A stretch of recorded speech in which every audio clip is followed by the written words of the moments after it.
మహాసేన రాజేష్ కు మద్దతుగా జనసేన పార్టీ నాయకులు కదిలి వచ్చారు. మహాసేన రాజేష్ పై వైసీపీ శ్రేణుల దాడులను ఖండించారు. ప్రజా సమస్యలపై ప్రభుత్వంపై పోరాడుతున్న మహాసేన రాజేష్ పై వైసీపీ శ్రేణులు దాడి చేయడం సరికాదన్నారు.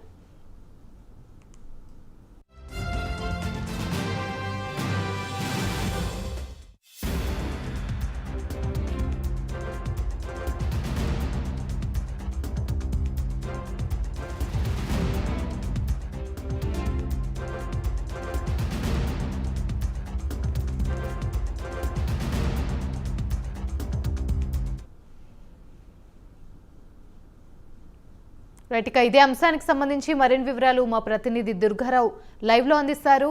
దుర్గారావు, చెప్పండి. మహాసేన రాజేష్ కి అయితే జనసేన పార్టీ నాయకులు కదిలి వచ్చారు, అందరూ కూడా మద్దతు తెలుపుతున్నారు. దీనికి సంబంధించి పూర్తి అప్డేట్స్ ఏంటి?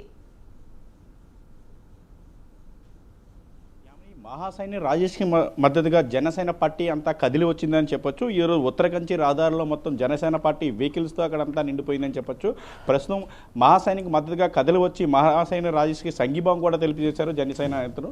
జనసేన నేతల్లో వచ్చిన వారిలో ముఖ్య నేతలు బొల్లినేని శ్రీనివాస్ గారు మరియు ఉత్తరాంధ్ర ఇన్ఛార్జు మక్కా సీను గారు, అలాగే నరసాపురం ఇన్ఛార్జ్ ఒక వచ్చారు. దానితో పాటు పత్తిపాడు నియోజకవర్గ ఇన్ఛార్జ్ మరియు అలాగే జగ్గంపేట నియోజకవర్గ ఇన్ఛార్జ్, అలాగే జనసేన పార్టీ సీనియర్ నాయకులు పిల్లా శ్రీధర్, అలాగే తో పాటు జనసేన పార్టీకి చెందిన వివిధ యూనియన్లు, ట్రేడ్ యూనియన్లు చెందిన నాయకులు మరియు వివిధ స్థానికంగా ఉండే నేతలు కూడా వచ్చి మద్దతు తెలిపారు. దానితో పాటు మహాసేన పార్టీకి మహాసేన దానికి చెందిన వారు కూడా మద్దతు తెలిపారు. ఇప్పుడు మనం చూస్తున్న విజువల్స్ లోపల వీళ్ళందరూ అసలు దాడి సంఘటన ఏ విధంగా జరిగింది, ఏ విధంగా ఎదుర్కొన్నారు ఏంటన్న అంశంపై ఇప్పుడైతే చర్చించారు. దీనికి అనగా ఇదే రకంగా కూడా ఏంటంటే కొంతసేపటి క్రితం పవన్ కళ్యాణ్ గారు కూడా మహాసేన రాజేష్కి ఫోన్ చేసి అసలు వివరాలు ఏంటి, దాడి సంఘటన తెలుసుకున్నారు, ఏ విధంగా ఉందన్నది. మహాసేన రాజేష్ జనసేన మద్దతుగా ఇస్తున్నందుకు దళితులు ఎస్సీ సామాజిక రెండు కలిస్తే రేపొద్దున భవిష్యత్తులో కూడా తనకి ఇబ్బంది కలుగుతుందనే ఉద్దేశంతోనే ఈ విధంగా దాడులకు పులికలపడుతున్నారని చెప్పి జనసేన నాయకులు అయితే వైఎస్ఆర్సీపీ ప్రభుత్వంపై తీవ్రస్థాయిలో విమర్శిస్తున్నారు. ప్రస్తుతం ఇదే అంశంపై మనతో మాట్లాడడానికి మహాసేన వ్యవస్థాపక అధ్యక్షులు సిరిపిల్ల రాజేష్ గారు మనతో అందుబాటులో ఉన్నారు. సార్, చెప్పండి సార్, ఈ మద్దతుని ఏ విధంగా చూస్తున్నారు? వీళ్ళందరూ వచ్చి సంఘీభావం తెలపండి. సార్, ముందుగా ప్రైమ్ 9 వారికి అలాగే విచ్చేసిన పెద్దలందరికీ కూడా హృదయపూర్వక నమస్కారం అండి. వాస్తవానికి నా మీద ఈ దాడులు కొత్త ఏం కాదండి. మేము ఈ గవర్నమెంట్ని ఎదిరించిన దగ్గర నుంచి కూడా మా మీద ఎన్నో కేసులు పెట్టారు. దాదాపుగా 20 కేసుల దాకా పెట్టారు. జైల్లో 22 రోజులు జైల్లో పెట్టారు. అయితే ఇప్పుడున్న ఒక అద్భుతం ఏంటంటే జనసేన పార్టీకి మేము ఓరల్గా మద్దతు తెలిపాం. ఆ పార్టీ కోసం మేము పనిచేస్తామని బేషరతుగానే. అలాంటి నాయకుడు ఉంటే మాకేమీ ప్రత్యేకంగా కలిసి రాకపోయినా రాష్ట్రం అందరికీ మేలు జరుగుతుందనే ఉద్దేశంతో ఒక స్టేట్మెంట్ అయితే ఇవ్వడం జరిగింది. కానీ మేము ఇచ్చిన ఆ చిన్న స్టేట్మెంట్, ఆ చిన్న మద్దతు కోసం ఈ రోజున మాకు ప్రాణాపాయ పరిస్థితి వచ్చి మా ప్రాణాలు తీసేయాలని ప్రయత్నించింది గవర్నమెంట్ అన్నప్పుడు నా సొంత కుటుంబ సభ్యుల కన్నా ఎక్కువగా జన సైనికులు, జనసేన కార్యకర్తలు వాళ్ళు స్పందించిన తీరు నిజంగా మేము మా ప్రాణం ఉన్నంత వరకు మర్చిపోమండి. ఎందుకంటే మేము అనుకోలేదు, అసలు ఊహించలేదు. నాకు ఎంత సపోర్ట్, నాకు సపోర్ట్ లేదని తెలుసు. నా వెనకాతలు ఉన్న బలం అందరూ పేదలనే తెలుసు. అయినా కూడా ఎప్పుడు మేము ముఖ్యమంత్రిని వ్యతిరేకిస్తూనే ఉన్నాం.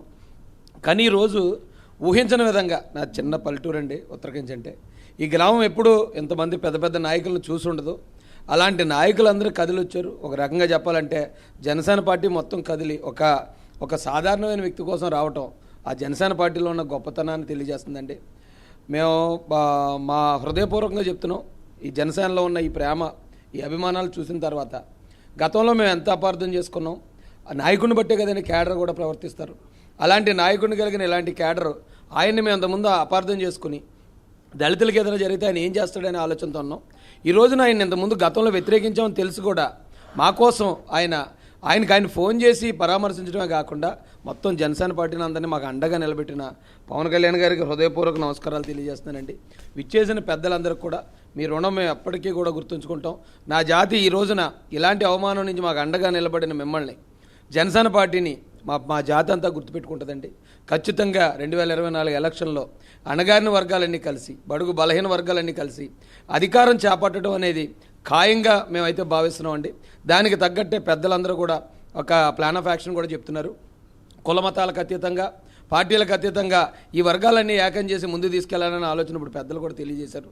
అది ఈ రోజున ఆ జగన్మోహన్ రెడ్డి అనే వ్యక్తి ఎంతోమందిని చంపించి ఉండొచ్చు, ఎంతోమంది మీద దాడులు చేపించి ఉండొచ్చు. కానీ ఈరోజు జనవరి 1వ తారీఖున ఆయన చేసిన ఈ పని ఖచ్చితంగా ఆయన నాశనానికి ఆయన నాంది పలికాడండి. ఇలాంటి వర్గాలని ఏకం చేసే ఒక గొప్ప బృహత్తర ప్రణాళికని ఆయన మా అందరికీ దయచేశాడని నేను జగన్మోహన్ రెడ్డి గారికి ఒక రకంగా సంతోషం అండి, మీకు థ్యాంక్ చెప్తున్నాను కూడా. ఎందుకంటే మాలో ఇంత చైతన్యాన్ని ఐక్యతను కూడా తీసుకొచ్చారు. ఇదే మీకు పతనం కాబోతుందేమో అనిపిస్తుందండి ఈ పెద్దలందరి రియాక్షన్ చూశాక. ఖచ్చితంగా 2024లో మీరు మూటముళ్ళు సర్దుకునే టైం అయితే వచ్చేసిందండి జగన్ గారు. Thank you sir.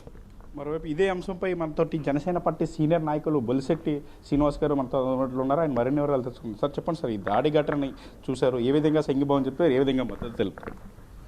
ఖచ్చితంగా ఈ దాడిని జనసేన పార్టీ ఖండిస్తూ ఉంది.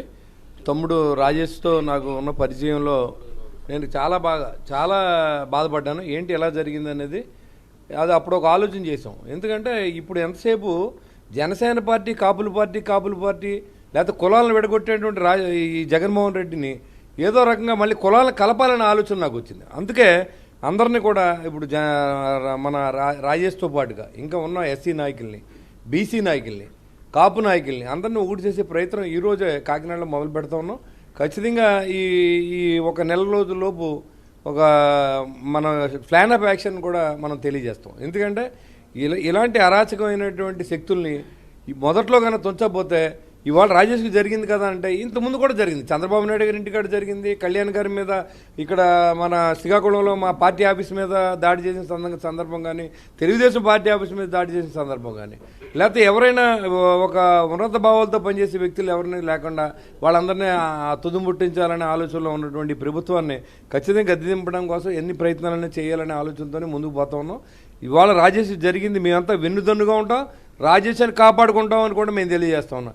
ఇప్పుడు మేము సానుభూతి తెలియజేసేట్లా రాజేష్కి అవసరమైతే రక్షణగా కూడా ఈ కాపు కులం నిలబడుతుందని కూడా తెలియజేస్తా ఉన్నాం. ఎందుకంటే ఇవాళ కాపులు నమ్ముకుని పెద్దన్న పాత్ర పోషించమని ఆయన చెప్పాడు మొన్న మీటింగ్లో. ఖచ్చితంగా ఆ మాట అనుంటే ఈరోజు ఎప్పుడో ఒక మైలురాయి ఆ రోజే పడింది మొదటి అడుగు. దాన్ని ఖచ్చితంగా ఇంప్లిమెంట్ చేయాలని ఆలోచనతో పనిచేస్తూ ఉన్నాం. కాబట్టి మన అందరూ కూడా ఇలాంటి దాడుల్ని మీరు ఖచ్చితంగా మనం ఖండించాలి. రాబోయే రోజుల్లో రాజేష్ మనలో సభ్యుడు, మన కుటుంబ సభ్యుడు ఇవాళ. కాబట్టి అతను కూడా మన వంతు సహాయాన్ని మనం ఆయనకి అందిందాం. ఆయనతో పాటుగా ఎలాంటి దౌర్జన్యం చేసినా దానికి వ్యతిరేకించడానికి ఈ జనసేన పార్టీ కూడా సిద్ధంగా ఉంది. దీనికి అన్ని కులాలని కలుపుతాం. ఖచ్చితంగా బడుగు బలహీన వర్గాలతో పాటుగా ఈ ఎస్సీ కులాల్లో మేము కాపు కులంతో కలిసి రిలేషన్కి వెళ్ళబోతా ఉన్నాం. అది మీరు గుర్తుపెట్టుకోండి, ఖచ్చితంగా జరిగి తీరుతుందని కూడా నేను తెలియజేస్తా ఉన్నా. అంతేకాకుండా ఇవాళ ఇక్కడికి వచ్చి సంఘీభావం తెలిపిన నాతో పాటు ముక్క శ్రీనివాస్ గారు, అదే రంగా చాగంటి చెన్నా గారు, అమలాపురం నుంచి మిత్రులు మన పండు గారు, అబ్బులు గారు, అదేవిధంగా ఇంకా డాక్టర్ గారు, మన పిఠాపురం డాక్టర్ గారు, ఇంకా చాలామంది పెద్దలు రావడం జరిగింది. అందరికీ ఉదయపూర్వ నమస్కారం. ఎందుకంటే మన సంఘీభావం కాదు, మన అందరం ఉండాలి కూడా అని నేను కోరుకుంటా ఉన్నా. మీరందరూ మద్దతు ఇచ్చిన ప్రైమ్ 9కి ఎక్స్క్లూజివ్గా మీరు పొద్దునుంచి మాకు ఎంతో శ్రమపడి మరి ఈ కార్యక్రమం రిలీజ్ చేసినందుకు ఎక్స్క్లూజివ్గా ప్రైమ్ 9 కూడా నాకు కృతజ్ఞతలు తెలియజేస్తాను. చూడండి సార్, ఈ దాడి సంఘటన ఏ విధంగా చూస్తారు? భవిష్యత్తులో ఇలాంటి దాడులు జరిగితే జనసేన పార్టీ నుంచి ఏ విధంగా మద్దతు ఉండబోతుంది? మరి పూర్తిగా 100% ఎక్కడ అన్యాయం జరిగినా, ఎక్కడ ఇలాంటి గొడవలు జరిగినా మా జనసేన పార్టీ ఖండించడానికి మా నాయకుడు అధినాయకుడు ఈ పార్టీ పెట్టే బలహీన వర్గాలకు కానీ, మైనార్టీ వర్గాలకు కానీ, ఎక్కడైనా రైతులకు కానీ, ఎవరికైనా ప్రశ్నించే వాళ్ళు కూడా దాడులు జరిగితే జనసేన పార్టీ అండగా ఉంటుందని చెప్పి ఈరోజు పవన్ కళ్యాణ్ గారు పెట్టడం జరిగింది. నా చిన్నప్పటి నుంచి రాజకీయాలు చూస్తున్నాను. ఇంత దౌర్భాగ్యమైన రాజకీయాలు కానీ, దౌర్భాగ్యమైన ముఖ్యమంత్రి కానీ నేను ఎప్పుడూ చూడలేదు. కక్ష సాధింపు చర్యలు, బాగా రౌడీ రాజకీయాలు, గోండా రాజకీయాలు, మర్డర్ రాజకీయాలు. సోదర సమానమైనటువంటి రాజేష్ గారు, మహాసేన రాజేష్ గారు ఒక పోరాట యోధుల్లాగా తప్పుని తప్పుగా చూపిస్తూ వీళ్ళు చేసిన అన్యాయాన్ని ఏ రోజుకి ఆ రోజు ఎండగడుతూ ప్రజలకి నీట్గా చొక్కా ఒక్క తేడా లేకుండా నిక్కచ్చిగా వివరిస్తూ ఉంటాడు. ప్రజల్లో సైతాన్యం ఎక్కడ పెరిగిపోయి, వ్యతిరేకత పెరిగిపోయి జగన్మోహన్ రెడ్డి మీద ఈరోజు వాళ్ళ ఎమ్మెల్యేలు కానీ, మినిస్టర్లు కానీ జనాల్లోకి వెళ్తున్నారు, రాళ్ళు సిరుగుతున్నారు. దానికి కారణం ఏంటంటే ఇలాంటి మహాసేన రాజేష్ లాంటి వ్యక్తి ఈ యొక్క అవినీతిని ఎండగట్టి ప్రతిరోజు జనాలకు వివరిస్తున్నాడు. ధైర్యంగా చంపుతారని తెలిసి కూడా, ప్రాణహాని ఉందని తెలిసి కూడా నేనున్నాను, ఈ సమాజానికి ఏమైనా చేసుకుపోవాలని ఒక దళిత నాయకుడు గట్టిగా ఎదిగి ఈరోజు జనాలకి ఈ యొక్క కంఠం వినిపిస్తుంటే, అలాంటి దళిత నాయకుడు అని చెప్పి ఆయన కంఠం అంటాం నొక్కేద్దాం అని చెప్పి వెనకాల ఎవరు లేరని చెప్పి జగన్మోహన్ రెడ్డి గారు కుట్ర పని ఈ గోండాల్ని రౌడీల్ని వాళ్ళలో కొంతమంది దళిత నాయకులు దళిత రౌడీలు వదిలి ఆయన చంపడానికి రోజు ప్లాన్ చేశారు.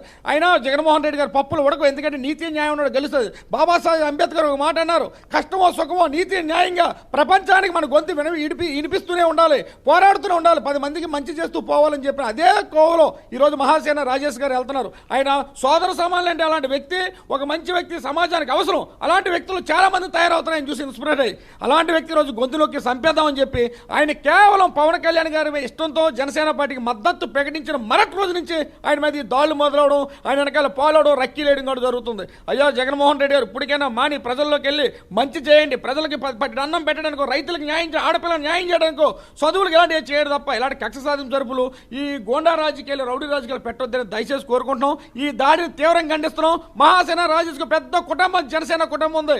ఆయనకి ఇంకొకసారి దాడి చేస్తే అందరూ రివర్స్ అయితే చాలా సీరియస్గా ఉంటుంది. మేము తెగిస్తే మామూలుగా ఉండదు. జగన్మోహన్ రెడ్డి గారు మీ పతనం స్టార్ట్ అయిపోయింది. మీరు పెద్ద గోండా రాజకీయాలు చేయొచ్చు, కానీ మీకంటే పెద్ద గోండాలు దాదాలు చూసొచ్చిన మనుషులు మేము కొంతమంది ఉన్నాం. మీరు జాగ్రత్తగా మీ రాజకీయాలు మీరు చేసుకుంటే బాగుంటుందని చెప్పేసి ఈ రోజు మీడియా ముఖంగా మేము తెలియజేయడం. జనసేన పార్టీకి మద్దతు తెలిపించింది మన్నాడు నుంచి మహాసేన రాజేష్పై దాడులు ఎక్కువ పెరిగాయి. దీన్ని ఏ విధంగా చూస్తారు? మహాసేన నా సోదరుడు మహాసేన రాజేష్ గారి మీద ఆయన ఎప్పుడైతే పవన్ కళ్యాణ్ గారికి మద్దతు తెలియజేశారో ఆ రోజు నుంచి ఈ విధంగా ఆయన మీద రెక్కి నిర్వహించడం, దాడి చేశారు. ఏమంటే నాకు తెలియక అడుగుతాను, రాజమండ్రిలో దాడి జరిగితే 3 పోలీసులు వచ్చారు. పోలీసులు అందరూ ఏమైపోయారు? డిపార్ట్మెంట్ అంతా ఏమైపోయింది? ఏదన్నా జనసేన మీటింగ్ ఏదన్నా పెడుతుంటే ఆ రోజు డిపార్ట్మెంట్ అంతా అక్కడే ఉంటుంది.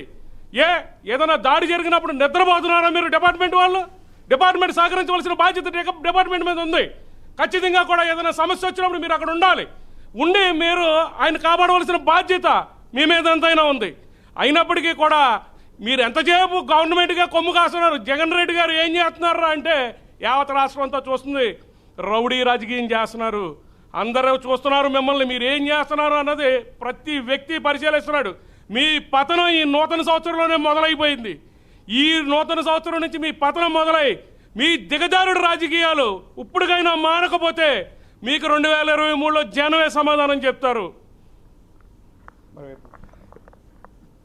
మరోవైపు మనతో మాట్లాడడానికి జనసేన పార్టీ నాయకులు పిల్లా శ్రీధర్ గారు ఉన్నారు. చెప్పండి, ప్రభుత్వం నుంచి ఎటువంటి భద్రత అవసరం మహాసేన రాజేష్కి? ఎందుకంటే ఇటీవల కాలంలో చాలా సందర్భాల్లో దాడులు ఎక్కువ మొదలైనవి. అంతకుముందు విశాఖపట్నంలో దాడులు జరిగినాయి, ఈరోజు భౌతికంగా రాజమండ్రిలో జరిగింది 2 రోజుల క్రితం. జనసేన పార్టీ నుంచి ప్రభుత్వం తరపు నుంచి ఎటువంటి భద్రత కల్పించాలి పోలీసులు? ప్రభుత్వం నుంచి రాజేష్ గారికి భద్రత ఏం అవసరం లేదండి. ప్రభుత్వం నుంచి ఆయనకి థ్రెట్ లేకుండా ఉంటే సరిపోతుంది. ఈరోజు మీరు అడిగినట్టు ప్రభుత్వం అన్నది ప్రజలకు రక్షణ కల్పించాలి, మన రాజేష్ గారికి కూడా రక్షణ కల్పించాల్సిన పరిస్థితి ఉంది. కానీ ఈ ప్రభుత్వమే ఈరోజు పోలీసులను అడ్డుపెట్టుకునో లేదంటే రౌడీలను అడ్డుపెట్టుకునో ఎవరైనా మాట్లాడితే వాళ్ళ మీద పోలీసులతో దాడి చేయించడం, లేదు అప్పటికీ వినకపోతే ఏదో బ్రైబ్స్ ఇవ్వడం, దానికి లొంగకపోతే అనేక ప్రలోభాలు గురి చేయడం, ఇంక ఏది లొంగను మనిషి ఉంటే ఆయన చంపేయడం, ఆయన్ని అడ్డు తొలగించుకునే పరిస్థితిలో ఈరోజు ఉంది. అదేవిధంగా చూస్తే ఈరోజు రాజేష్ మహాసేన అన్నది ఒక వ్యక్తి మీద దాడి కింద కాదు, ఇది యావత్తు బడుగు బలహీన వర్గాల గొంతు మీద దాడి. ఈరోజు బ్రిటిష్ పరిపాలన కొనసాగుతుందా, మనం స్వతంత్ర భారతదేశంలో ఉన్నామన్న పరిస్థితి ఇక్కడ ఉంది. ఆ రోజులో కూడా ఎవరైనా మాట్లాడితే కొట్టండి తిట్టండి, అప్పటికీ మాట్లాడితే చంపేయండి అన్న విధానంలో బ్రిటిష్ వారు పాలించారు. అదే పరిపాలన ఇక్కడ మన జగన్మోహన్ రెడ్డి గారు బడుగు బలహీన వర్గాలు అన్నది ఎక్కడైనా మాట్లాడితే వాళ్ళని చంపేయండి, గొంతు నొక్కేయండి, వినకపోతే చంపేయండి అన్న రీతిలో ఈయన వెళ్తున్నారు. ఆ రోజు కళ్యాణ్ గారి మీద అక్కడ రెక్కి నిర్వహించారు, హైదరాబాద్లో కూడా రెక్కి నిర్వహించారు. మొన్న మా ముక్కా శ్రీనివాసన్న గారు ఇంటి మీద కూడా దాడి చేయించారు. నిన్నటి రోజున మన రాజేష్ గారి మీద దాడి, ఏమో రేపు మనలో ఎవరి మీదన్నా దాడి జరగచ్చు, మేబీ రేపు పొద్దున మనం మాట్లాడుకునే పరిస్థితి కూడా ఉండదేమో, ఎవరినన్నా ఏ టైంలో చంపే విధానంగా ఈ ప్రభుత్వం వెళ్తుంది. దీన్ని జనసేన పార్టీ వైపు నుంచి మేము తీవ్రంగా ఖండిస్తున్నాం. ఇంకొక విషయం, ఆ రోజు కళ్యాణ్ గారి మీదన్నా మొన్న మా శ్రీనివాస్ గారి మీద ఇవాళ రాజేష్ గారి మీద రేపు ఎవరి మీదన్నా దాడి చేయాలన్నా కూడా జనసేన అన్నది ఒక రక్షణ కూడా అన్నది మేము జనసైనికులు కడతామని చెప్తున్నాను. చూడండి, చెప్పండి, దాడి చేశారు, అక్కడ కనీసం 3 పోలీసులు మాత్రమే వచ్చారు. 500 మంది కార్యకర్తలు దాడి చేస్తుంటే 3 పోలీసులు రావడాన్ని ఏ విధంగా చూస్తారు? పోలీసులు ఎందుకు స్పందించట్లేదంటారు? అంటే పోలీసు వారు స్పందించడానికి ఇది తప్పు పోలీస్ వారిది కూడా కాదు, ఎందుకంటే నడిపిస్తున్నటువంటి యజమానిది ఇది అంతా కూడా. ఈ యొక్క అవినీతి అరాచకాలతో దుర్మార్గంగా తయారైనటువంటి పరిపాలనలో అవినీతిని లెక్కలతో సహా ప్రజలకి కళ్ళకట్టినట్టు చూపిస్తున్నటువంటి రాజేష్ మహాసేన అనే వ్యక్తిని తుదముట్టించడానికి చేసుకున్న ప్లాన్లో భాగంగా పోలీసులు కూడా ఒక పాత్ర. ఎందుకంటే పోలీసులు కూర్చోమంటే కూర్చోవడం, నుంచోమంటే నుంచునే పరిస్థితులు ఇవాళ వ్యవస్థ తయారయ్యింది. కాబట్టి మరి ప్రభుత్వం వెంటనే దీని మీద ముఖ్యమంత్రి గారు పునరాలోచించుకోవాలి. ఎందుకంటే ఎవరు తీసిన గొయ్యి ఎత్తులో వాళ్ళే పడతారన్న సామెత సందర్భంగా ప్రతిపక్షాలు కానీ ఇటువంటి మంచి వ్యక్తి, మంచి ఆలోచనలు ఉన్న వ్యక్తులు చూపించే తప్పుల్ని వాళ్ళు సరిదిద్దుకునే ప్రయత్నం చేయాలి. వాళ్ళు నిజమైన రాజకీయ నాయకులు అయితే అటువంటి చేయకుండా మీది తప్పు అని ఎవరంటే వాళ్ళ గొంతు నక్కడానికి ప్రయత్నం చేయడం అనేది చాలా పొరపాటిది. వాళ్ళ రాజకీయ పార్టీ వినాశనానికి ఇది జరుగుతుందని చెప్పి తెలియజేస్తా ఉన్నాం మేము. తప్పకుండా రాజేష్ గారికి జనసేన పార్టీ పూర్తి అండగా ఉంటుంది. మా అన్న శ్రీ పవన్ కళ్యాణ్ గారు కూడా నిన్న ఫోన్ చేసి మాట్లాడడం, మేమందరూ కూడా ఇక్కడ ముక్కా శ్రీనివాస్ గారు కానీ, మా బొలిశెట్టి శ్రీనివాస్ అన్న కానీ, మా ప్రతిపాడు ఇన్ఛార్జ్ తమ్మయ్య బాబు గారు, శ్రీధర్ గారు, మొత్తం అందరూ రాష్ట్రంలో ఉన్న జన సైనికులు, నాయకులు అందరూ కూడా ఇవాళ రాజేష్ గారికి ఒక అండగా ఉండడానికి అందరూ కూడా నిర్ణయాలకు రావడం జరిగింది. మరి ఈ ప్రైమ్ 9 న్యూస్ వారికి కూడా నిజాలని నిర్భయంగా ప్రజల్లోకి తీసుకెళ్తున్న ప్రైమ్ 9కి కూడా హృదయపూర్వక అభినందనలు, కృతజ్ఞతలు తెలియజేస్తున్నాం. మరి ఒక పత్తిపాడు నియోజకవర్గం ఇన్ఛార్జ్ సాక్షాత్తు ఇదే నియోజకవర్గంలోనే ఉంటారు మహాసేన రాజేష్ గారు కూడా ఆయన ఉన్నారు. ఆయన మరిన్ని వివరాలు తెలుసుకుందాం. చెప్పండి తమ్మయ్య గారు, ఏ విధంగా చూస్తారు ఈ దాన్ని? మీ సాక్షాత్తు మీ నియోజకవర్గంలో ఉంటున్నారు, ఏ విధంగా ఉంటుంది? నిజంగా మరి ఒక జనసేన పార్టీ కార్యకర్త, ఒక నాయకుడు, కార్యకర్త కూడా కాదు, ఆయన స్వయం కృషితో ఎదిగినటువంటి వ్యక్తి.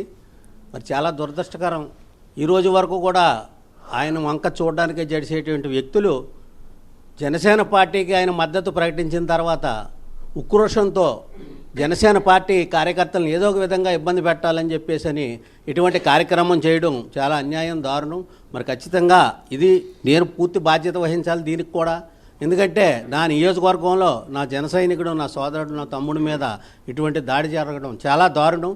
మరి ఖచ్చితంగా రానున్న రోజుల్లో మరి రాజేష్ని ఎదురుగా పెట్టి